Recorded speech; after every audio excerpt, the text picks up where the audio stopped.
कैसे द्वापर युग का अंत हुआ, कौन था सबसे बड़ी बाधा कलयुग के धरती पर आने में। आइए आज चर्चा करेंगे इसी बारे में, यही चीज आपको आज बताएंगे। महाभारत का युद्ध समाप्त होता है और महाभारत का युद्ध समाप्त होने के बाद अल्टीमेटली अंत में जो है कौरव युद्ध हार जाते हैं। अब कौरवों के युद्ध हारने के बाद में अश्वत्थामा इस चीज को सहन नहीं कर पा रहा है। अश्वत्थामा परेशान है। अश्वत्थामा परेशान है, अब देख रहा है, वो सोच रहा है कि मैं इस चीज से निकलूं कैसे बाहर। तो वो ईर्ष्या में है, जलन में है, इस चीज को पचा नहीं पा रहा। अब जैसे आम आदमी भी जब वो हार जाता है तो कुछ ना कुछ सोचता है ना कि भैया अगर हम नहीं खा पा रहे तो तुम्हें भी नहीं खाने देंगे। तो वही अश्वत्थामा के मन में भी चलता है कि अश्वत्थामा सोचता है कि भैया अब हम जो है, मैं इस युद्ध को हारा नहीं हूँ, मैं अभी भी कुछ ना कुछ ऐसा करूंगा कि मैं इनको तो राजपाट जो है भोगने नहीं दूंगा। तो उसके लिए वो एक गंदी चाल चलता है। गंदी चाल क्या चलता है, वो रात में सोते हुए पांडवों के 5 बच्चों को मार देता है। अब 5 बच्चे जो पांडवों के हैं वो मर चुके हैं।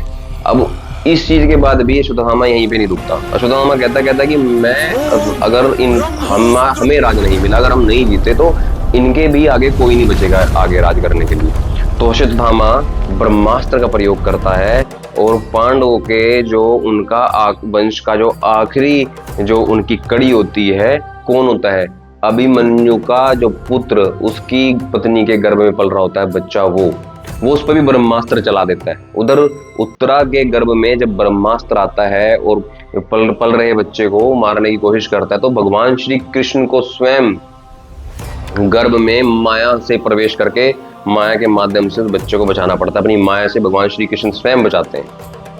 और उधर अश्वत्थामा को श्राप भी देते हैं इस चीज का, इस कड़े जितना उसने घिनौना जो पाप किया था, क्रूर जो काम किया था, उसके लिए इसको श्राप भी देते हैं। लेकिन उस बच्चे को श्री कृष्ण भगवान बचा देते हैं और पांडवों का जो वंश है वो बच जाता है उस एक बच्चे, एक कड़ी के माध्यम से, जो कि अभिमन्यु का बच्चा था, जो कि अजन्मा था, जिसपे अश्वत्थामा ने वार कर दिया था। बच्चे का जन्म होता है, उस दिव्य पुरुष का, उस दिव्य बच्चे का नाम रखते हैं परीक्षित। उसका नाम रखा जाता है परीक्षित। अब परीक्षित बड़े हो रहे हैं, परीक्षित अपनी किशोरावस्था में है। पांडव जो हैं अपना राजपाट त्याग देते हैं। राजपाट त्यागने के बाद जो है अपना वो निकल जाता है कि हम बैकुंठ की तरफ चलेंगे। उसके बाद जो है जब वो निकलते हैं, परीक्षित पर राजपाट आता है। परीक्षित को सिखाया उसके दादाओं ने था, वो दादा जो चारों दिशाओं के राजा थे, मालिक थे, विजेता थे उन्होंने।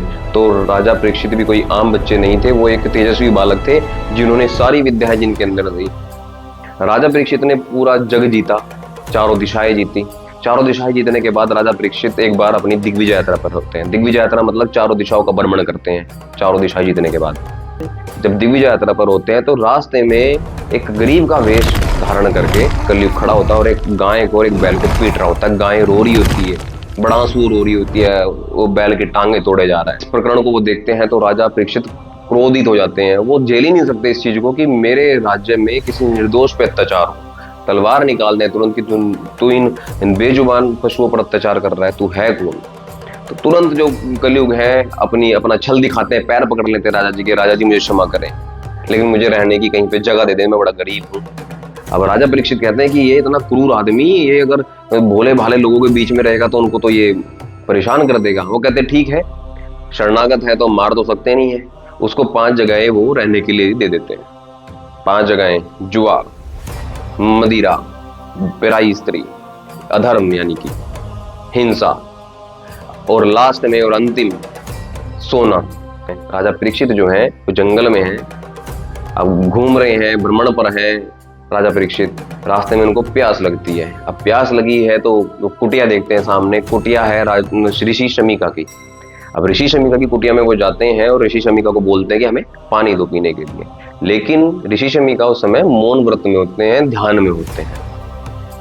अब उनके सर पे चूंकि मुकुट है, मुकुट पे स्वयं कलयुग है। अब कलयुग जो है वो बुद्धि घुमा देगा। तो कलयुग ने तुरंत इनकी बुद्धि घुमाई। जब राजा को लगता है कि ऋषि शमीका जवाब नहीं दे रहे, तो तुरंत पड़ा हुआ सांप, एक मरा हुआ सांप उठाते हैं, उनके गले में डाल देते हैं।